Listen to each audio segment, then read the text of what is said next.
Good day everyone! Today we are going to talk about the topic integrating videos in teaching and learning process.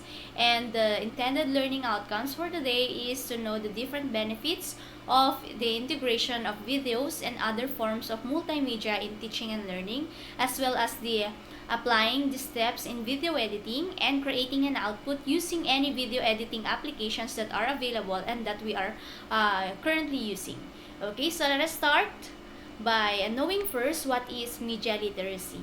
Okay, so when we say media literacy, it has generally been defined as the ability to access, analyze, evaluate, and communicate messages in a wide variety of forms, as it was said by Of der Heide on 1993. Okay, so we need to consider the following words that are integrated here on the first definition. Okay, it says here the ability to, first we have the access. So we need to keep in mind, if we're talking about media literacy, there will always be an important factor, which is the accessibility of all the media or all of the resources under the multimedia or the media per se.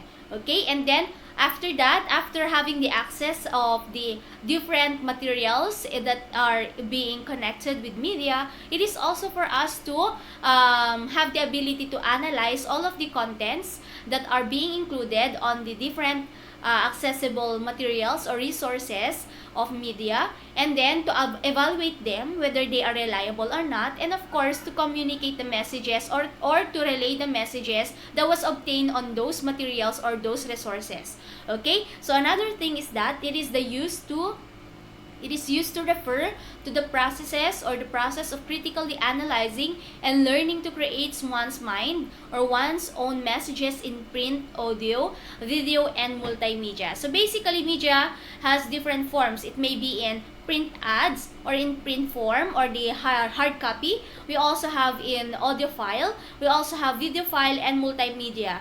Okay, so there are a lot of forms now that are being connected with the word media, especially so with the advancement of technology and with the use of different platforms now, especially the social media. We have now the easy access on the different resources and other materials. So it is now it is very critical for us, especially in analyzing and knowing whether these materials or resources are reliable or not. So basically, the media literacy is where the process of critically analyzing, that is the one of the most important process that we need to do, no, to analyze all of the contents and to learn whether those are reliable, whether they have whether they are being printed, whether they are being in a form of audio, video, and other forms of multimedia. So basically, media literacy is also connected with our IMT skills. We have the information, media, and technology skills. So basically, it is important for us to be literate not only in media or the contents of media that is being rampant, or the different forms of media that is being distributed, and it's very rampant nowadays, but also all of the information that are being obtained using those different platforms, and also how to be literate in a form of technology, since technology is increasing in volume. Ayan, so yung technology natin, technology is being known as a very powerful tool, especially in spreading different informations, different resources, and the like.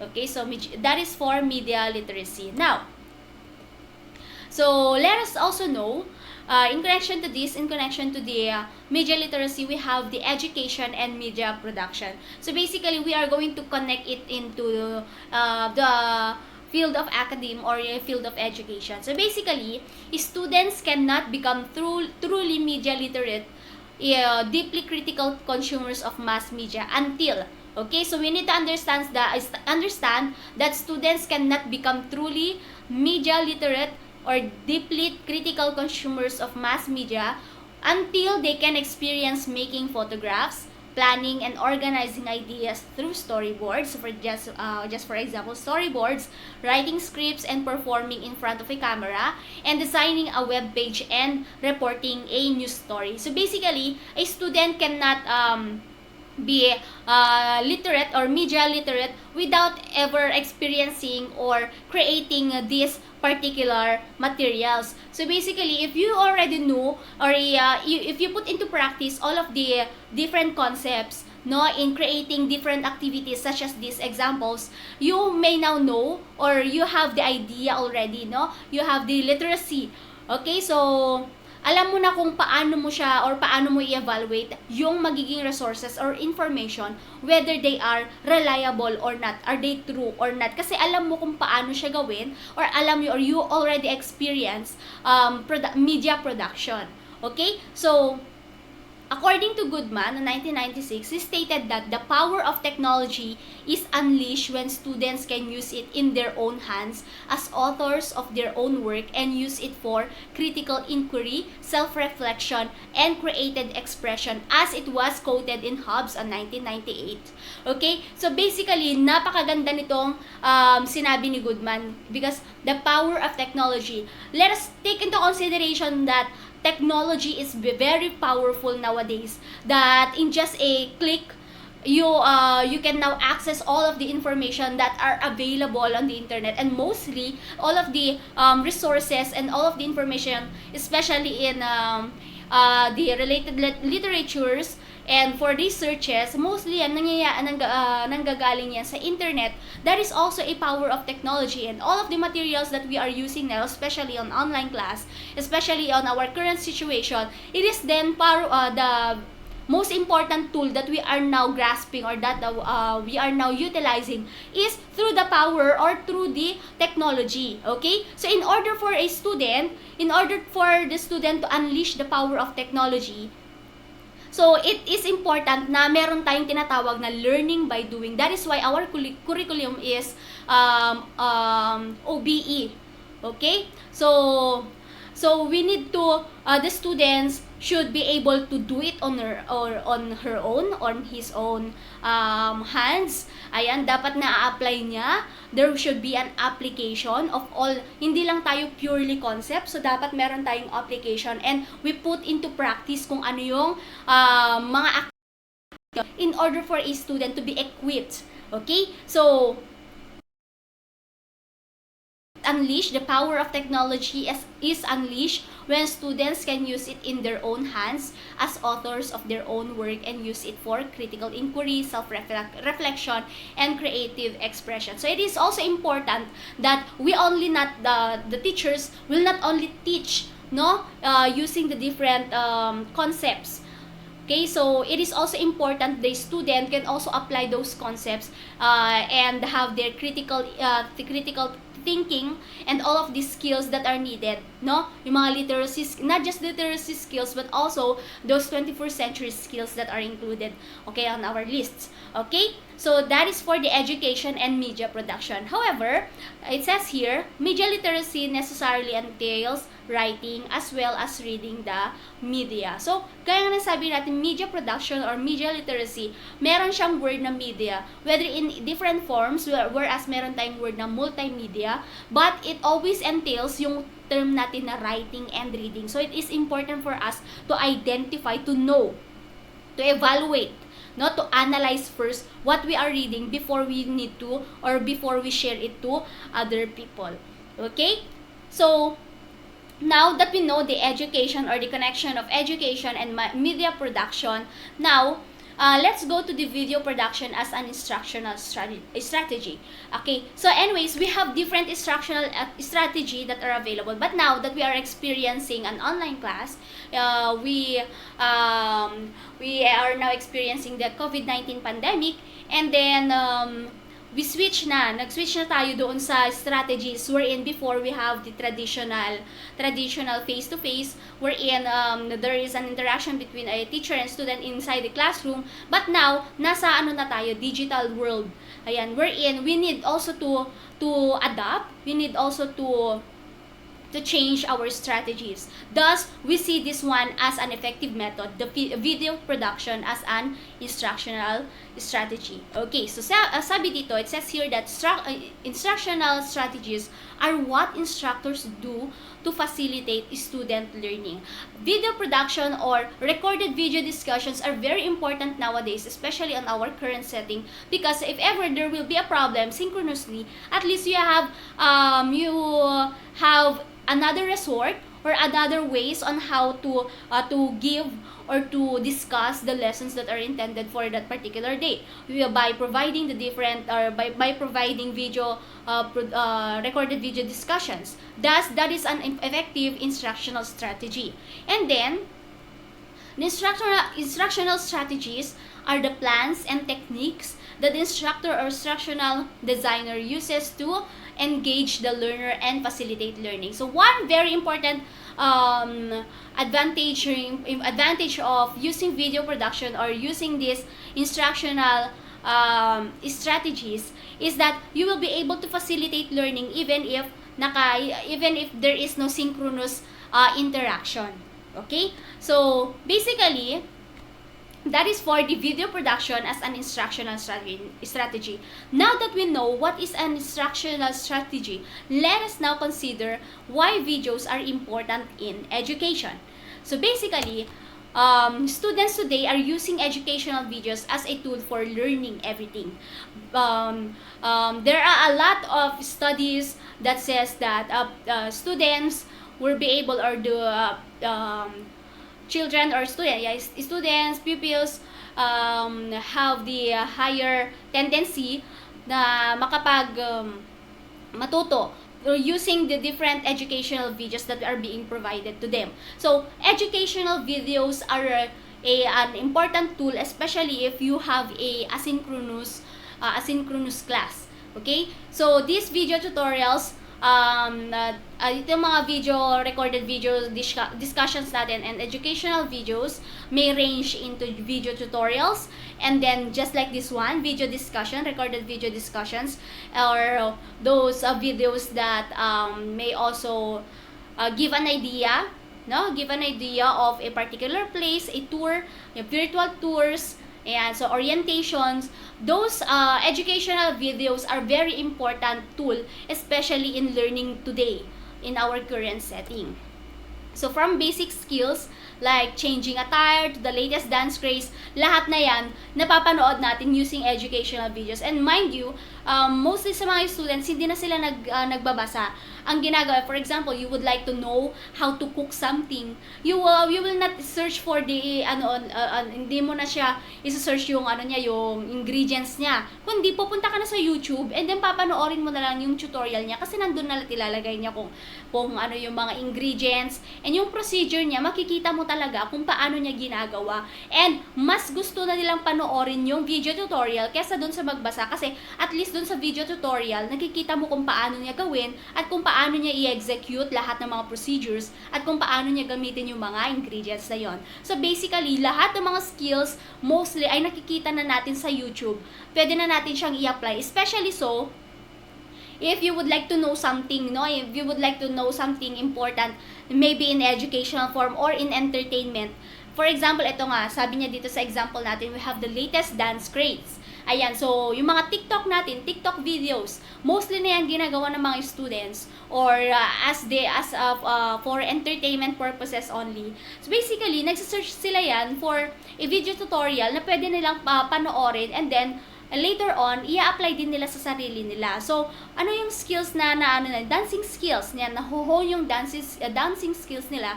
And for example, sa IT, they would like to program or to create a system. All they have to do is go to YouTube and see kung paano nila ginawa yung system na yon. For education students, mag-search sila kung how to create an e-portfolio. Okay, so those tutorials are very helpful nowadays, hindi lang for educational purposes but also on other things or other purposes. Okay, so remarkably, millennials make up 92% of the digital video viewing audience. Kaya nga, if you're going to look at the videos on Facebook, videos on the different social media platforms, especially in YouTube, millions po yung mga views nila. Kasi 92% pala nung mga views doon sa mga platforms na yon, yung mga videos sa platforms na yon, from the millennials. So basically, sila yung mostly na nag-review ng mga videos and mostly na be-benefit doon sa mga videos na yon.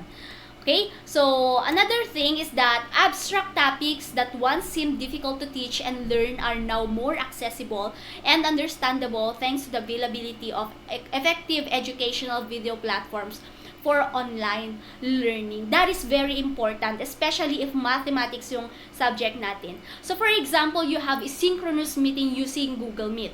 Okay, video din po yung media niya or yung multimedia form na ginamit natin. Okay, so for example, you have a mathematics class and then synchronously yung pag-meet ninyo and nagdi-discuss yung teacher and at the same time, meron kayong interruption which is the internet connectivity. Mahina yung internet natin and there are a lot of background noise and para walang disturbance at para maging yung flow pa rin ng learning natin ay very smooth pa rin yung natin, yung learning natin. The teacher will now resort to create a video discussion on how to discuss those different formulas and how are you going to solve for it or how to obtain a particular output. So those are the abstract topics na sinasabi po dito, especially those mathematics subjects and also the programming subjects for IT kasi programming is also a combination of mathematics and logic. So they were once seemed difficult. So for example, nagka-pandemic at wala tayong tool na magagamit, wala tayong productivity tool na magagamit to edit out our videos. So wala na lang, module na lang. Hindi na alam ng mga students kung paano nila isosolve yung mga problems na yon nang wala silang basis. So very accessible na ngayon yung mga video discussions or yung mga tutorials kung paano isosolve yung mga problems. So yung pinakaunang mga nag-upload ng mga videos, especially yung mga codings about computer related videos and also yung mga math related videos, yung mga Indian. Sila yung mga mostly nagsesend or nag-upload noon ng video sa YouTube.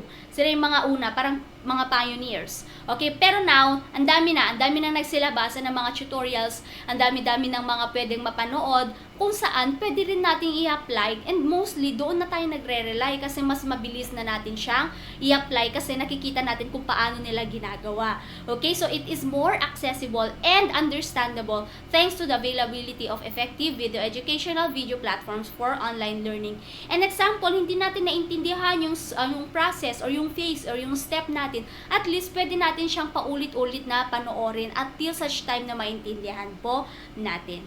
Another thing, studies have shown that the use of short video clips allows for more efficient processing and memory recall. Okay? And then, the visual and auditory nature of videos appeals to a wide audience and allows each user to process information in a way that's natural to them. In a nutshell, videos are good teachers. Okay, so sabi niya dito, in a nutshell, overall, videos are good teachers. But of course, you need also to take into consideration that without your teachers, without the teacher, hindi kayo makakapanood ng video na yon. Okay, that is just a tool.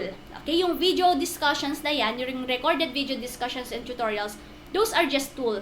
But basically, wala tayong makakreate na video without a teacher kung wala yung magtuturo. So that is a two-way process also, no? That is also from the teacher, yung tutorial, yung thoughts, yung mga kung paano gawin, that came from the teacher alone. And then ang ginagawa lang ay nagfo-form lang siya into or nagre-create lang siya ng isang tool para mas accessible sa mga students, para maging or yung appeal. Okay? The videos can appeal to a wide variety of audience and allows each user to process information in a way that's natural to them. Kasi mantakin ninyo, every person now owns a smartphone and mostly, kung wala silang ginagawa yan, they may open their social media platforms and open and look at the pictures, the images, and watch videos as well as yung mga sa YouTube, mostly yan. Kasi videos lang naman yung nakikita natin. And there are also short media clips or short videos that are already included as a feature dun sa mga platforms din. Not just in YouTube, but also in Facebook and in Instagram. So basically, napapaloob or napapaligiran na tayo ng mga different videos. And it is up to us naman to choose kung ano yung papanoorin natin at kung ano yung swak sa atin. And in our case, this is a recorded video discussion. We needed this, especially so if we have trouble in internet connectivity. And para anytime mapanood ninyo, anytime na wala kayong ginagawa or kung may mga ginagawa kayong iba, at least meron kayong available pa rin na video discussion or recorded video discussion, pwede nyo lang siyang panoorin pag wala na kayong ginagawa. Okay, so it's very efficient for you, and then it can also reach different people, especially if it was uploaded on different social media platforms or different platforms para naman ma-educate naman yung ibang tao. So, hindi lang yung mga students. Okay? So, on the field of teaching course material, okay, so under teaching ito, videos to deliver course information that can be extremely helpful in opening up a class time. So basically, 1 year or almost 2 years na tayong nag-online class, and we teachers are also using this recorded video discussion in order for us to this recorded video discussion helps us teachers to also to assist, no? Nag-a-assist po itong mga recorded video discussions, especially so for you students, na hindi naman maka-avail ng internet connectivity. Minsan nawawalan tayo ng mga internet connectivity and other factors. At least these video discussions are used to deliver this information, which is very helpful. Okay? And then lectures and other introductory information can be viewed before class, which allows for more practice and skill-related class activities. And these videos are accessible at the student's convenience and can be watched numerous times to assist with coursework and skill mastery. Yan na yung pinaka-importante, no? Yung accessibility, yung convenience ng mga students, and then, ayan, yung assistance, ayan, for skill mastery. And pwede nilang panoorin ng maraming beses para mas maintindihan nila or to understand better the thought of that particular video. Although, yung pag-create ng video discussion is not as easy as it seems, kasi meron pang mga different editing, mag-edit ka pa, and then you're going to record, you're going to create your instructional material, your PowerPoint presentation, and after that, you need to wait for long hours just to render the video. But it will be worth it kasi yung mga gagamit, they will have an accessible material and mas convenient na sa kanila at mas efficient. Okay? So, what are the benefits of videos or video discussions to students? So, the benefits of videos to students is to create a more engaging sensory experience than using print materials alone. Okay, so this is very true. For example, you would like to give, or a teacher would give a student a module, printed module. They will not read it. Okay? Hindi nila babasahin yun agad-agad. But if you would like, or if you give them video discussions and then you give them guided questions to answer, papanoorin nila yung video discussions na yan. Okay, so sabi niya engaging sensory experience, kasi mostly the students learn more if they can see a visual representation of that particular lesson. Okay, so learners actually get to see and hear the concept being taught, and they can process it in the same way they process their everyday interactions. Okay, next. They provide a go-to resource that can be watched from anywhere with an internet connection. But if you are going to use, or if we are going to upload it or for example on YouTube, you can download it offline now without the use of internet connectivity. Okay, so it is now the video discussions will be provided as a go-to resource that you can watch anytime and anywhere, even without an internet connectivity. All you have to do is to download it. So videos are accessible on a multitude of devices, which includes the following. We have the laptops, tablets, and smartphones, iPhones. We have a lot of materials, or we have a lot of devices that are now available on our hands. Kasi mostly, most of the students are now owning a smartphone, iPhone, tablets, and laptops also.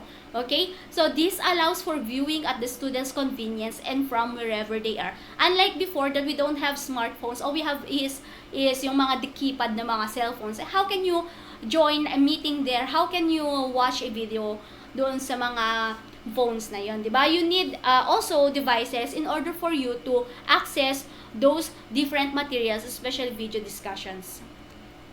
Okay, so videos increase knowledge retention. Since they can be stopped and replayed as many times as needed, they can also be reviewed long after the initial lesson was taught. For example, nag-record yung lesson natin ngayon, which is integrating video discussion in teaching and learning process. Ayan, so if ever you misunderstood something, ayan, all you have to do is to go back. That is why we have an increased knowledge retention. Kasi pwede mo siyang balik-balikan until such time na maintindihan mo siya. Limited or unlimited time. So, many times as needed. As long as or until ma-retain or until maintindihan natin yung lesson. Especially so pag ang topic natin is abstract lessons, no? Abstract topics. So, for example, we have tutorials on solving mathematical problems. So, you need to play it a lot of times in order for us to understand, and then pwede mo siyang i-replay, and then you're going to write the answers, you're going to compute multiple times so that you can understand that the mathematical concepts or the topic. Okay? Another benefit is that they greatly assist in the learning of all subjects. So basically, hindi lang tayo nafo-focus sa isang subject. Now that we are experiencing a pandemic, now that we are experiencing an online class, almost all of our subjects are being taught online. And then, most of our subjects are being, yung mga teachers natin, nagpro-provide sila ng mga video discussions. So, magkakaibang subjects yan. And then, they can integrate yung kanilang, or they can create a video discussions on those different subjects and different topics. But, particularly those topics that are complex and highly visual, such as step-by-step procedures, problem solving, or science and mathematical formulas. So, this is very beneficial, especially so, gaya ng sabi niya dito, doon sa mga abstract topics natin like problem solving, science, and mathematical formulas. Pero pag may mga subjects tayo, for example, just for creating poem, yung mga ganun, of course, we need an interaction, no? Pag mga English, we need interaction para malaman ng teacher kung tama ba yung grammar natin, tama yung diction natin. So, they need synchronous meeting. Pero, pag yung mga topics natin ay mga abstract topics, kailangan mo ng mga step by step procedures, mga problem solving man yan, science, kailangan mo ng mga tutorials, math formulas, coding, programming. So, these video discussions are very beneficial, okay, because it will assist in learning of all those topics, all of these subjects. And then, they increase proficiency in digital literacy and communication, which are very important in our 21st century skills. Yan naman yung isa sa mga pinaka-importante, yung digital fluency or digital literacy. Ngayon, mostly ng mga students, mas alam pa na nila yung paggamit ng mga devices doon sa mga other na mga teachers. Ayan, yung mga students, mas alam na nila mag-create ng mga interactive videos, di ba? Kasi nasa trend na kasi tayo. Yan, yung daming mga trends na pumapasok. And we teachers, we also need to keep up with those trends. We also need to keep up with the advancement of technology. That is why using these different platforms, using these different these video discussions, it will be yung mga hindi lang yung student ang nagle-learn, pati rin yung mga teachers, kasi they will be able to apply how to create a video discussion. They will be able to apply or they will be able to use the different productivity applications or software applications that are now available. Okay?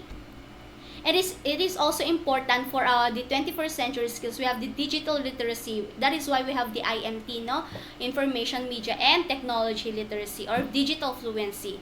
And of course, communication. Ayan, it's very important naman that we have two-way communication, not just for sa teacher and the students. We also have the that is why meron tayong mga collaborative activities na pinapagawa so that there will be a increase in the proficiency, especially in communication ng mga students. That is why meron tayong collaborative activity, communication or communicative activities. Okay, so mga group activities natin.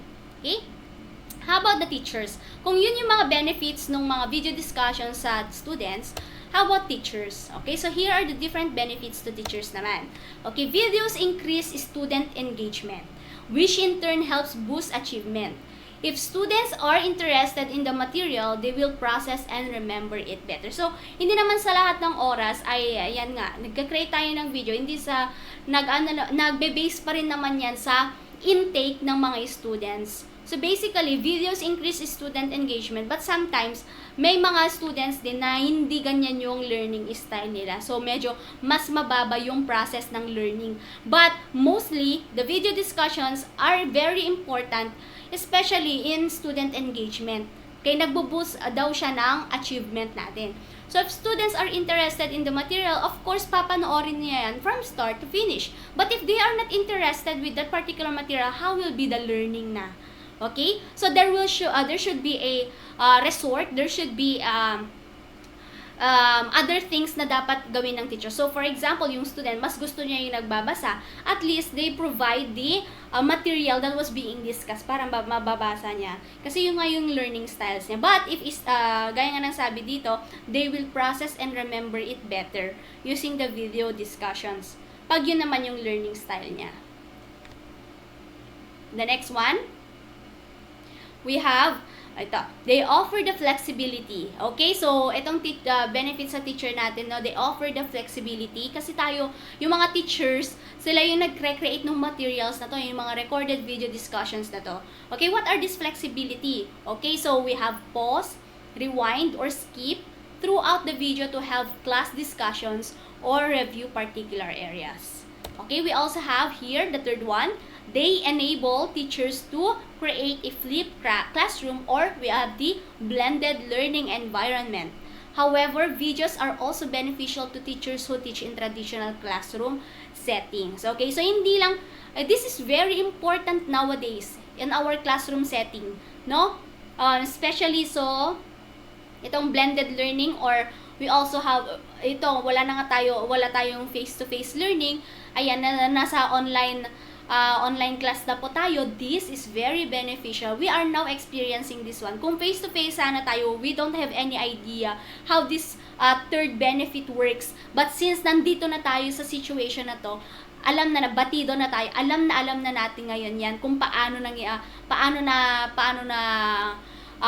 nangyayari itong setup natin. Pero, if ever that we are using traditional classroom settings, we can always use these video discussions. No, we can always integrate it on traditional classroom setting. And then, the digital videos facilitate remote learning opportunities so that teachers can reach students from all over the world. So, for example, I have a student from na hindi taga Cagayan, and then, nung pandemic, pumunta siya doon sa Mindanao. At least, there will always be, meron tayong other ways on how to connect or how to teach that particular student using these digital videos or recorded video discussions. Kahit nasan mang sulok ng mundo, basta meron tayong internet connectivity, yan naman yung pinaka-importante, internet connectivity, you can reach those students all over the world. Okay, another benefit, many videos can contain analytics features. Okay, that enable teachers to track student engagement and attendance while viewing. Ito, pag sa YouTube kasi, pag ina-upload kasi sa YouTube, makikita mo kung ilan yung views, kung ilang hours, or kung ilan yung length nung pinag-view ng mga audience, kung ano yung retention nila. Makikita mo doon yung data analytics niya. So that is why I'm always checking the analytics of my videos. Just for example, I uploaded the recorded video discussion on YouTube on that particular platform. Pag chine-check ko na siya after a day, makikita ko naman kung ilan yung views niya, kung ilan yung hours na na-accumulate within that day. Makikita ko lahat yun to know kung talagang merong engagement sa mga students. So for example, wala akong nakitang meron akong provide na video discussion, and then nakita ko dun sa number of students we have, for example, we have 50 number of students, and then dun sa views meron lang 10. So basically, walang nag-view, konti lang yung nag-view. And then dun sa total number of hours, makikita ko doon kung ilang hours lang yung video nila. 1 hour yung or ilang minutes or seconds yung na view nila, 1 hour or hour long yung video na in-upload ko. So mamomonitor ko pa din siya. Okay, so companies like Nextthought even provide platforms that can track how long a video was viewed for and what percentage of the video was watched. So this allows the facilitator to gauge or the effectiveness of the video.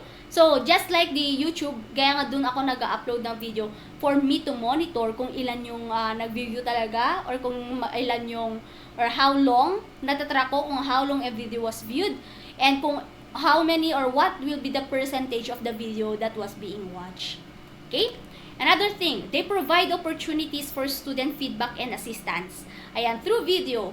This is helpful for students who are unable to attend classes or who need tutoring or review sessions. Minsan, pag nagsisynchronous class ako, pag nagsisynchronous class ako, sasabihin ng mga students, ma'am, pwede po bang i-record yung video kasi po, mahina po yung internet namin, chat po kayo, hindi po namin maintindihan. Okay, so that is also a good tool, a benefit, not just for the teacher, but also for the student as well. Ayan, so kung hindi sila makapag-attend ng klase kasi may mga important matters sila, nagkasakit sila, and so on and so forth, kung kailangan nila ng special attention, need ng tutor, ayan, gusto nilang i-review yung sessions, at least the video is there as their assistance. And kung gusto mo naman ng feedback, ayan, kung meron sila mga questions, meron sila mga queries, at least nandun lang, makikita mo kung saang page or kung saang part sila or kung saang part hindi nila naintindihan. Okay? And then, sabi niya dito, videos seek to change the roles of teachers from lecturers to facilitators. So basically, meron na nga nandun na nga yung video discussions natin na dinidiscuss mo na yung videos. Kung meron mang hindi naintindihan, ayan, kung meron mga hindi naintindihan ng mga students, nagbibigay sila ng feedback, at the same time, napafacilitate mo sila. Kung step-by-step process man yan, alam na nila yung mga step, at least na gag-guide mo na lang sila ng mga students. So, it's important to note that videos are meant to enhance course materials and lectures, not replace them. So, it is always important na hindi lang yung nagbibigay ka lang ng mga video discussions and after that, wala na. And then, kung merong ma-output yung mga students, kailangan mong magbigay rin ng mga feedback para alam nila kung saan sila nagkamali or saan sila, or kung ano yung mga nilagay nila sa mga answers nila na kailangang i-enhance. Kasi nga gaya ng sabi dito, yung video discussions, this is just a tool at this is just an assistance. So hindi niya i-replace yung teacher per se. Kasi yung teacher dito, he or she will act as the facilitator. Okay? So how about the institution? Now that we know the benefits of video discussion for students, now that we know the benefits of video discussions to teachers, now let us also know kung ano yung benefit nito sa institutions or sa academe, sa university or sa school. So the first one, it says here, the great potential to improve marketing and communications. So basically, digital videos help to broaden your audience by reaching a greater number of people. These can be posted on your institution's website or pages or link in an email or digital advertisement or posted on social media. Yan, very rampant na yan. Especially so, we have our page for Facebook. Ayan, yung mga Facebook page natin, doon na lang ina-upload yung mga live videos. Actually, those live videos are already pre-recorded. Yan, na-record yung mga video discussions, yung mga digital videos na yon. And then, nilalapat na lang sa Facebook for live viewing. So basically, the video discussions or the live video under the Facebook na platform is very helpful for students, especially yung mga new students natin. For example, we have the class orientation. They need to know kung sino yung mga officers, yung mga teachers nila, kung ano yung mga itsura ng mga teachers nila, kung ano yung mga vision, mission, and goals ng ating university, kung ano yung itsura ng university natin. So they will have an idea using that particular platform, using those digital videos that are being uploaded on our Facebook page. Hindi lang sa Facebook page natin, pati na rin sa mga website natin. Okay? And then, more flexible faculty and staff training. So basically, in our university, bago pa tayo nag-online class, bago pa yan mag-online class, yung mga faculty, yung mga teachers, nag-train and staff, nag-train para sila yan in order for them to be effective and efficient, especially on our new, nag-switch tayo sa new na, sa bagong platform, or nag-switch tayo sa bagong setup ng learning. Online learning na po kasi tayo, di ba? From the traditional to online, napaka-drastic yung change niyan. That is why we need a training, no? So, more flexible faculty and staff training. Nag-train kami. We teachers trained on how to use the different platforms for synchronous and asynchronous classes. Kasi before, hindi naman ginagamit yan. For example, we have the Google Meet, we have the Lens, ayan, we have the active presenter in recording video discussions, and using the Wondershare Filmora for editing our videos. Hindi naman namin mostly ginagamit yon, or hindi naman mostly ginagamit ng mga teachers, although ginagamit nila siguro for personal reasons or other materials, pero hindi yun mostly ginagamit. But now, it is very important, especially on online class. Yan, yun na yung mostly pinaka-backbone. Yung mga application na yun, ito na yung pinaka-backbone ng online class. Ayan, so, it is often difficult for schools to assemble all of their faculty and staff at the same time, resulting in fragmented information acquisition. So, using digital videos as a delivery method for training ensures that your faculty and staff have equal access to the information, and offering this option not only improves their retention and recall, but also serves as an archive to review it anytime. Okay, you need to understand also that not all faculty members and not all staffs are digitally fluent. Ayan, hindi sila lahat talagang equipped when it comes to technology. Meron yung mga teachers na hindi sila masyadong marunong gumamit ng mga gadgets or mga devices. So, there will always be a time that we needed a training for them to para makasabay naman sila, para at least magamit nila yung mga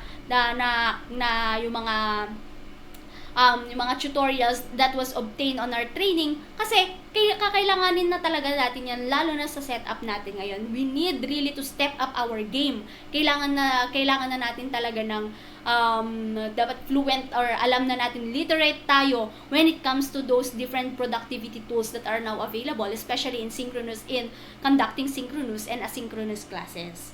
Okay? Next, the ability to record campus events for live or on-demand viewing. Ito yung sinasabi ko, live viewing. So, for example, when parents, students, and alumni feel closer to what's going on at your school, they'll feel more invested, thus increasing the likelihood of positive recommendations and engagement with students, new and old. So, basically, you can upload different videos na nagpo-promote ng ating mga different activities na ginagawa, nagpo-promote ng university, nagpo-promote ng school, ng ating academe, and then meron ding engagement with the different stakeholders, hindi lang sa students and hindi lang sa teachers and staff. Nandiyan din yung engagement ng parents and the different yung mga alumni natin or alumnum, ayan, mga alumna. Okay?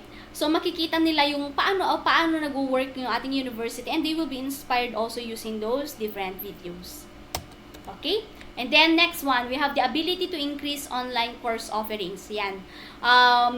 Basically, online course offerings are very rampant nowadays, especially so on ladderized na mga courses.